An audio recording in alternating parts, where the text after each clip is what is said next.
Hi, this is Carol Parisi, and this is a Champion News update with international longtime student and expert, Mr. Trevor Loudon, on the progressive left.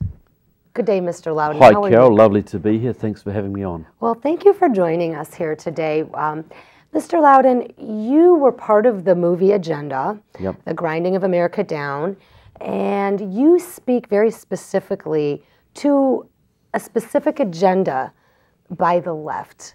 I'd like our listeners to hear a little more of that. It almost sounds like a conspiracy theory. Well, it's a program, and the left, this conspiracy theory thing is a bit of a red herring because all politics really is conspiracy. It's people sitting in a room working out how they're going to get the public to move in a certain direction. Now, the only difference is sometimes it's benevolent and there's no problem. Sometimes it's malevolent. So I would classify the communists and socialists always work this way. They sit in a room like every other political party working out how they can move the country in the direction they want. The difference is because the public doesn't like their agenda, they have to be much more covert about it. Now, let me ask you real quick. I got to jump in here, and I'll be jumping in here every once in a while because, one, I'm a big fan of the movie. Two, I think it's about time that Americans were educated about the direction that the progressive Democrats are taking us. Now, you're an international researcher on really the left, the progressives, and what they've done on a world stage. Yep. Have you found that they are similar, no matter what country you're in, or is there some specifics to America that's different from other parts of the world? Well, they work on similar broad principles, but when the Soviet Union was directing all this, they would have big international schools in Moscow, and they'd train thousands of people at a time. But every country had its certain specific characteristics, its certain particular racial makeup, its particular class or economic makeup, and they would tailor their plans for each country accordingly. But the United States has always been target number one, and you've got so many aspects here for them to work on. The left has been infiltrating your educational systems. They now control your labour unions. They've heavily infiltrated the Democratic Party, the journalism, the profession of journalism. There's hardly even the churches. There's hardly an aspect of United States American society that the hard left has not infiltrated to the highest levels. But wait a second. Ronald Reagan defeated communism in the late 80s. Mr. Gorbachev tear down this wall. Communism was gone. Not so? No, not so. And it's like you would say, if the Vatican collapsed tomorrow, would that mean the end of Christianity? No. No, of course it wouldn't. And the communist ideal lives on right now. Most of Latin America is now under communist control. Large swathes of Africa are under communist control. China, despite its capitalist sort of look, is still heavily under communist control. And the KGB, who are Leninists, still control Russia. The left is actually more powerful today, 20 years after the collapse of communism, than it was in the old days of the Warsaw Pact and Truth, Pravda and TASS and that sort of thing. Now, why do you say that? Well, because largely the opposition to them is gone. In the old days, America stood very firmly against communist expansionism. NATO was very strongly against communist expansionism, and the threat was easy to see. Now the threat is much more pervasive, it is much more subtle, and much more widespread. And it's important also to see that, Reagan, that was in the 80s, but the seeds of communism and socialism has been really embedded in this country in the early 1900s. Look, Chicago in this area, they had a large communist influence from the 1850s, because after the failed German Revolution of 1848, a lot of the German Marxists came to Chicago. So they started a tradition here, and that led to the foundation of the Communist Party USA here in 1919. Right. So the hardcore leftist, progressive Marxist tradition is still very much alive in this country, and it is alive in all over the world still. Is it any surprise that Barack Obama comes from Chicago?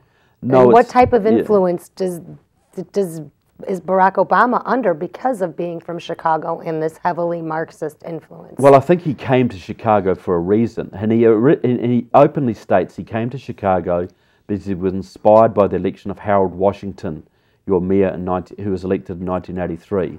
Now, Washington was a Marxist, heavily involved with the Communist Party and Democratic Socialists of America. Harold Washington was? Absolutely. Now, how is that? Is there anything to substantiate that? Absolutely. He was involved with the U.S. Peace Council. He was attending meetings with Democratic Socialists of America.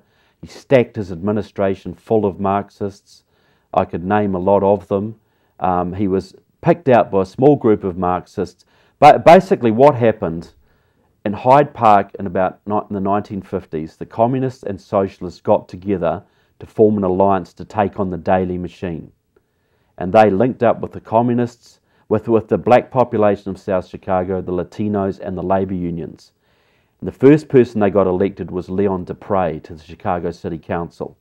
He was a hardcore Marxist, hung around with Saul Alinsky, visited Trotsky in Mexico City, and became a mentor to Mr. Obama in his later years. Now, who's Trotsky? Leon Trotsky was the exiled Soviet leader, one of the top leaders of the Soviet Union, who was kicked out of Russia by Stalin and was eventually murdered by Stalin, murdered on the orders of Stalin in Mexico City in 1941. Basically, they put an ice axe through his head. So this alliance, this communist socialist alliance, put Harold Washington into power in 1983. They were totally behind him, and he filled his administration full of Marxists. Then the next success they had, they put Carol Moseley Brown into the Senate out of Illinois in 1992. She was also a long-time communist fronter, long-time affiliate of Democratic Socialists of America. And then their next success was obviously Obama himself into the Illinois State Senate and the US Senate out of Illinois. So this left element in Chicago has been very strong and growing stronger in the politics here, and really runs the state to a large degree. They have a lot of people in the Illinois State Senate, a lot of people in the Congress, and a lot of people like Miguel Deval, who's the top politician here, David Orr, the Cook County clerk. David Orr? Yeah, he's got a long time connections with Democratic Socialists of America and the Communist Party USA. Do you think the average voter is aware of this, and how could they get this information for themselves? Because hearing something like this, it just sounds so conspiratorial. It sounds so crazy, if you will. Well, of course it does, and your media is never going to enlighten you. But I have a website called KeyWiki, KeyWiki,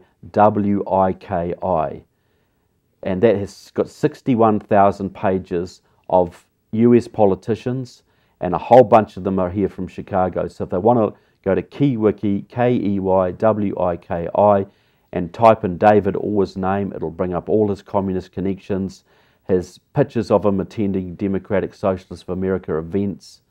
The history is all there if you care to look for it. How long has it taken you to compile and research all of this information? I mean, it used to be, like look at the McCarthy years in the 50s, that everybody was scattering. But now it seems like they don't even bother to try to hide their affiliations. Look, it's very easy to find, but I do a lot of archival research. I've done a lot of research in the libraries here in Chicago, out in South Chicago. The information is there, you just have to look for it. I've been researching the US left for about 7 or 8 years, and I've got a team of people who helps me compile information. We put it online for the benefit of Americans, so they can understand that a lot of their elected officials are actually Marxists. Alan West, the Florida congressman, recently said there were 80 communist-affiliated congressmen in Congress. The only thing I'd say he got wrong is he underestimated the number. Like in Chicago here, you've got Bobby Rush, who's got long-time Communist Party connections, Luis Gutierrez, Jan Schakowsky and Danny Davis, who've both been members, actual card-carrying members of Democratic Socialists of America. and also Jesse Jr. Jackson Jr. is another one, long-time Communist Party affiliations, as of course was his father. His father, Jesse Jackson Sr., has been with the communists for decades. Oh, yeah, sure. Absolutely. Now, why do you Well, say before sure we go then? any further, can you pull down your shirt because it's sticking out? I'm kind of, the camera's going through. There we go. That's what I want to see. Okay. All right, I want to come back to a follow-up question on that.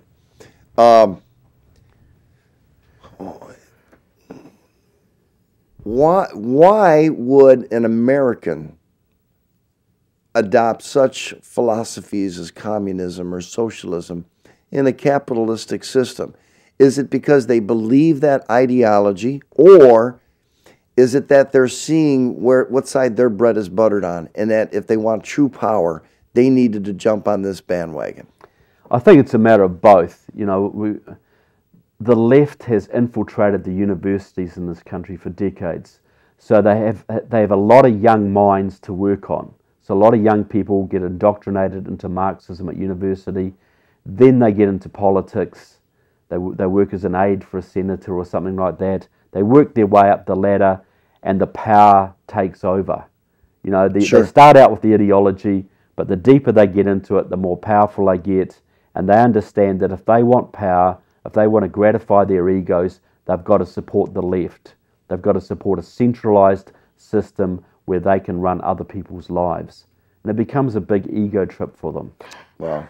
What I find to be so disparaging is you're speaking to the folks that have the least. Clearly, Bobby Rush and Jesse Jackson Jr., Luis Gutierrez, Danny Davis, those districts are highly impoverished districts. Do you think these folks actually understand the implications of supporting these kind of people? It just doesn't make sense, because they're offering them goodies and freebies, but actually they're taking away their freedoms.